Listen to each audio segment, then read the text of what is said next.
And there's breaking news that's coming in after Kejriwal's poll promise for priests ahead of the polls. The priests meet up Supremo Arvind Kejriwal. Viewers, we all remember, ahead of the elections in the national capital, the former Delhi Chief Minister has made a major announcement promising a monthly salary, and these are the visuals of the meeting that are taking place with Hindu priests and Aam Aadmi Party's Arvind Kejriwal, who's now promised them a monthly salary of 18,000 rupees for priests of temples and granthis of gurdwaras if the Aam Aadmi Party comes back to power in the upcoming elections. He states registration for the scheme will begin tomorrow and he will personally initiate the process. The BJP takes on AAP over Pujari promise and says AAP is making false promises, but this is very, very clear. BJP calls out AAP's appeasement now. This is a meeting that is showing Arvind Kejriwal meeting the Hindu priest. This is all happening after former Chief Minister of Delhi, Arvind Kejriwal, made a massive announcement promising a monthly salary of 18,000 rupees for priests of temples and granthis of gurdwaras if Aam Aadmi Party comes back to power. This is also coming as the BJP has called this out. The BJP has also stated that this is their appeasement of the Aam Aadmi Party. They've also said that the Aam Aadmi Party has not paid anything to pujaris or granthis in the last 10 years. I'm going to stay with those visuals that are coming in of Arvind Kejriwal, former Delhi Chief Minister, meeting the pujaris and the granthis and ensuring 18,000 rupees is going to be given to the Hindu priests. The BJP has also said AAP has spent thousands of crores on Waqf. Let me go across to the political reactions that are coming in now of Kejriwal and Sisodia. ये देश में पहली बार हो रहा है। आज तक कभी किसी पार्टी, किसी सरकार ने ऐसा नहीं किया। ये पहली बार हो रहा है। जैसे दिल्ली में हमने कई काम पहली बार किए, स्कूल अच्छे किए, पहली बार किए, अस्पताल अच्छे किए, पहली बार किए, महिलाओं के लिए बस यात्रा फ्री करी, पहली बार करी। ऐसे ये पहली बार हो रहा है और मैं उम्मीद करता हूं कि भारतीय जनता पार्टी और कांग्रेस की सरकारें भी इससे सीख के अपने अपने राज्यों के अंदर पुजारियों और ग्रंथियों के सम्मान के लिए ऐसी योजनाएं लागू करेंगी। इस योजना का कल से रजिस्ट्रेशन चालू होगा।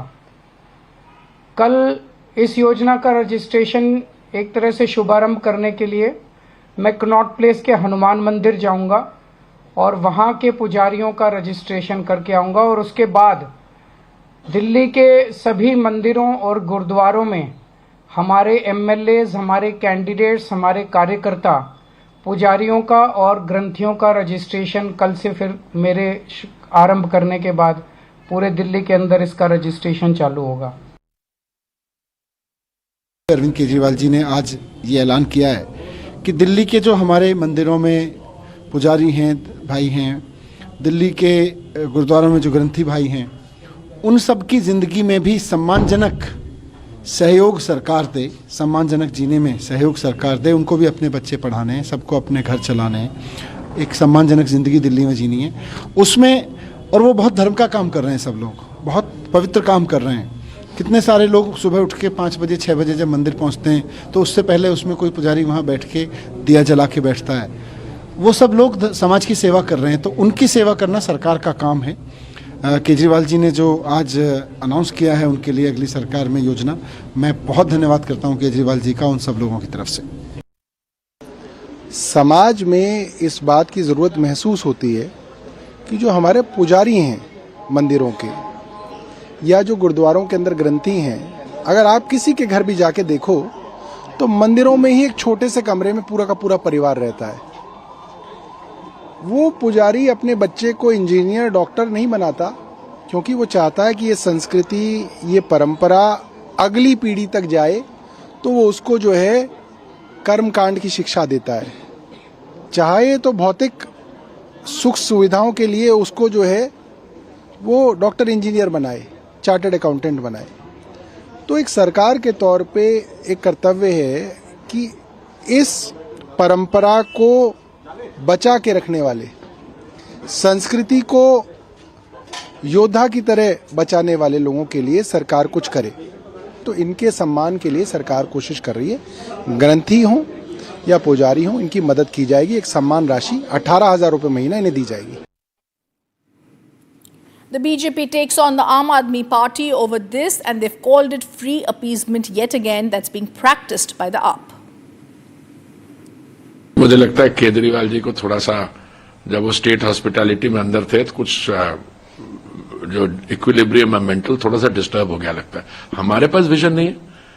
अरे भाई 10 साल में जो मोदी जी ने काम किया है, जो विकसित भारत का विजन है, जिस तरीके देश की अर्थव्यवस्था बढ़ रही है, जिस तरीके से जिस गति से प्रगति हो रही है, ये विजन नहीं तो और क्या?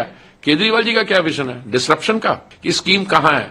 उनके कैबिनेट ने अप्रूव किया? क्या किया उन्होंने? कैबिनेट ने अप्रूव। उन्होंने फिर बजटिंग की है? किस साल की बजटिंग में की है? जो पिछले साल चला गया या अगले साल आने वाले में करने वाले? तो आप ये कह सकते हैं, आप अनाउंस कर सकते हैं इंटेंट, पर उस पर आप ऑलरेडी फॉर्म्स भरवा रहे हैं। फॉर्म भरवाने का मतलब कि आपने लोगों के साथ धोखा किया। अगर एक चीज एग्जिस्टिंग नहीं है, मैं वो माल कैसे बेचूं और माल बेचने की मैं आपके साथ कॉन्ट्रैक्ट साइन करूं जब अभी माल है ही नहीं, दुकान खाली है अभी? तो ये केजरीवाल जी का मतलब ये झूठ पकड़ा जा रहा है डेली बेसिस। महिलाओं को और बुजुर्गों को बेवकूफ बनाने के बाद अब तैयारी कर रहे अरविंद केजरीवाल एक और धोखा देने का पुजारी और ग्रंथियों को। अरे अरविंद केजरीवाल, अब घोषणा क्यों कर रहे हो? 10 साल सरकार में थे, आपने पुजारी ग्रंथि को 1 रुपया नहीं दिया और हजारों करोड़ रुपए लुटा दिए वक्फ पर, मौलवियों पर। और अब तो मौलवियों की भी सैलरी 18 महीने से 17 महीने से नहीं दी है। इमाम और उलेमा जो है वो पहुंच गए हैं, केजरीवाल जी के घर के बाहर धरना कर रहे हैं। तो जब कोई अपने खुद के वोट बैंक को चपत लगा सकता है, जब वोट बैंक का ही एक प्रकार से वो उल्लू काट सकता है, तो आप सोचिए कि जो वोट बैंक नहीं मानते हैं जिनको, वो उसके साथ क्या करेंगे। अरविंद केजरीवाल और आम आदमी पार्टी फ्रॉड पार्टी है। महिलाओं को भी पंजाब हो या दिल्ली हो 1000 रुपए नहीं दिए, अब घोषणा कर रहे हैं। पुजारी ग्रंथियों को 10 साल याद नहीं किया, अब घोषणा कर रहे हैं। मौलानाओं मौलवी वक्फ को इतने महीनों से सैलरी नहीं दी है उनकी, अब घोषणा कर रहे हैं। और जो पैसा था दिल्ली की गाड़ी कमाई थी, वो या तो शराब घोटाले में लूट ली, या तो मोहल्ला क्लिनिक के घोटाले में लूट ली, या तो वक्फ पे उड़ा दी।